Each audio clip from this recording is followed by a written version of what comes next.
시청자 여러분, 안녕하십니까? 여러분의 경제적 통찰력을 길러주는 경제아카데미입니다.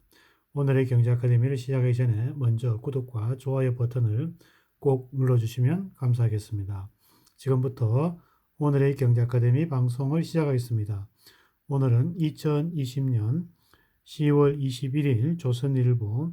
오늘의 제목은 제2 팬데믹에 떨고 있는 이탈리아라는 제목을 가지고 프란체스코 알베르티가 정리한 내용을 살펴보도록 하겠습니다. 끔찍한 69일간의 전면 봉쇄 이후 평온했던 이탈리아에 코로나가 다시 밀려들고 있습니다. 이제 누구도 원하지 않는 2차 봉쇄 악몽이 눈앞에 다가왔습니다. 이탈리아는 코로나 초기 유럽에서 대규모의 감염 사태를 처음 겪은 나라입니다. 20일 기준 코로나 감염자는 42만 3,500명으로 사상자는 3만 6,600명입니다. 코로나 초기 이탈리아는 유럽에서 천덕꾸러기 취급을 받았습니다.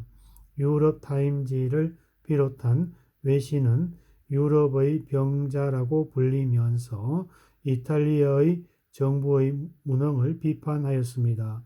그러나 몇 달 후 이탈리아는 반전을 이뤄내었습니다. 1감염자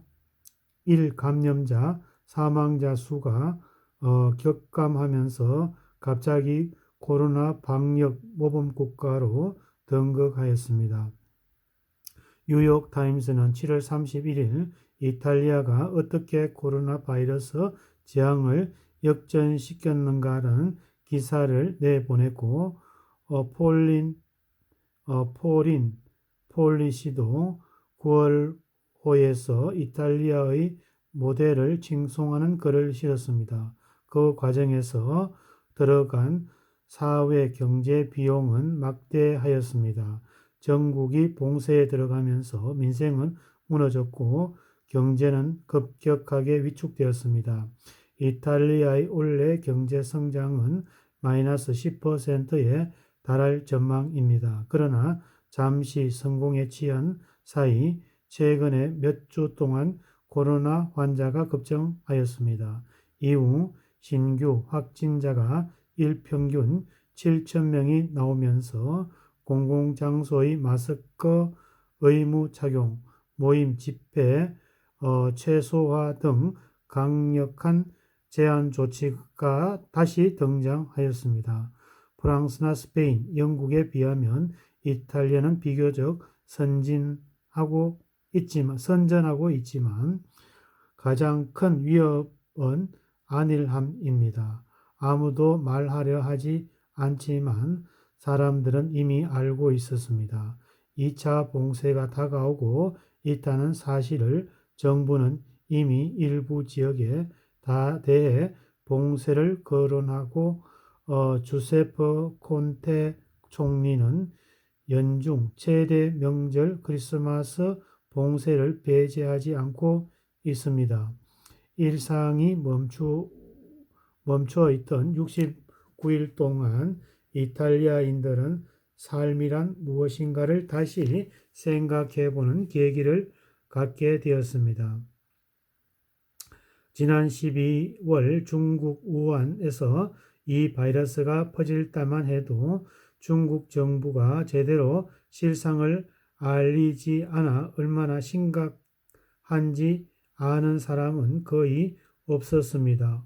우한이 어딘지를 모르는 사람이 대부분이었습니다.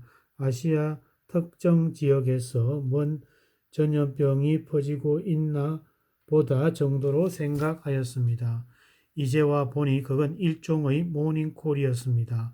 그런데 이탈리아는 그걸 무시하고 계속 잤습니다.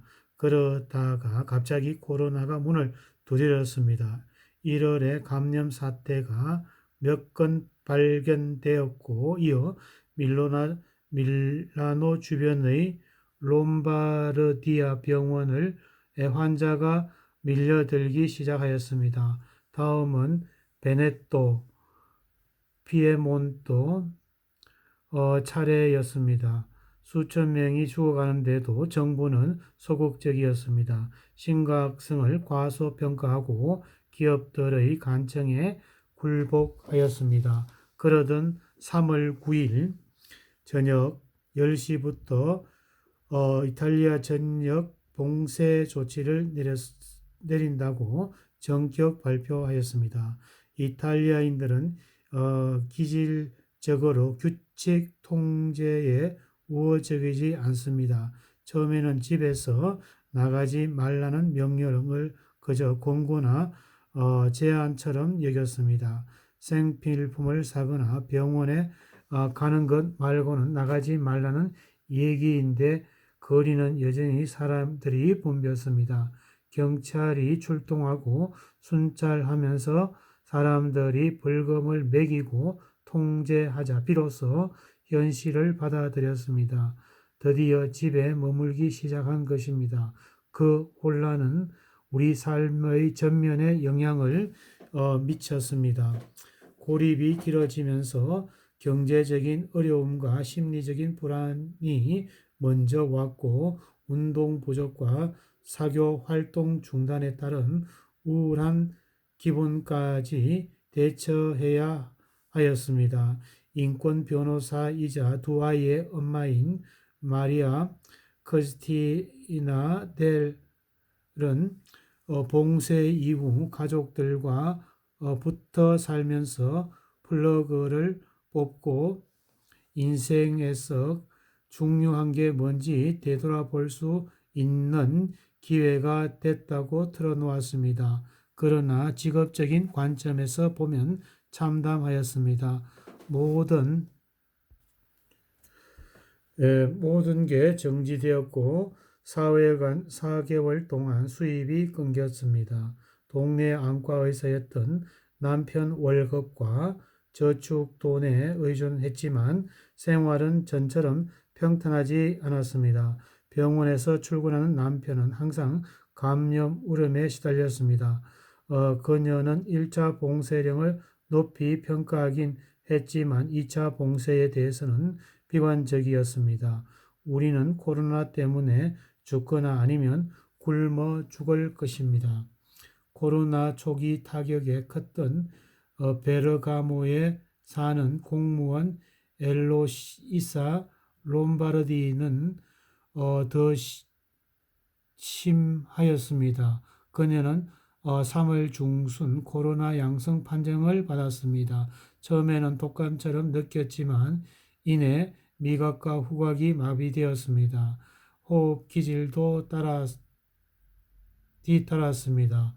코로나 사망자들의 싣고 묘지로 향하는 군용 트럭 모습을 지우지지 않는 상황과 같습니다.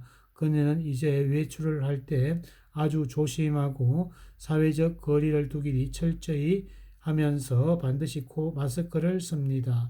그녀의 삶은 코로나 이전과 이후로 나뉩니다. 코로나가 여파가 가장 두드러진 건 경제입니다. 준비가 덜 된 중소기업들은 타격이 심하였습니다. 만약 2차 봉쇄가 이루어진다면 적잖은 중소기업들이 영원히 문을 닫을 것입니다. 웨딩드레스 업체인 아틀리에 엘비라 그라마노를 운영하는 조바니 그라마노는 사람들의 결혼식이 대거 취소되거나 연기되면서 큰 타격을 받았습니다. 그는 불확실성에 잠겨 있습니다. 내일에 대한 불확실성, 건강에 대한 불확실성, 사업의 미래에 대한 불확실성, 코로나 대유행은 익숙해 있던 삶을 중단시켰습니다. 커피나 차를 마시러 나갈 때의 자유, 언제든 산책을 나갈 자유, 우리가 원할 때 만나고 싶은 사람을 만날 자유, 이 자유가 뺏기거나 제한되었을 때 우리는 세상이 종말을 고하는 것처럼 느꼈습니다. 그리고 직접적인 반응을 그걸 되찾기 위해 싸우는 각오입니다. 하지만 어떻게 할 수 있을까? 명령을 어기고 법을 위반하면서 물론 아닙니다. 유일한 해법은 전염병을 극복하는 것이고 백신이나 효과적인 치료를 얻을 때까지 규칙을 존중하고 욕망을 자제하는 것입니다. 지금 참는다면 언젠가 우리는 이전의 일상으로 되돌아갈 수 있을 것입니다. 오늘은 제2 팬데믹에 떨고 있는 이탈리아라는 제목을 가지고 살펴보았습니다.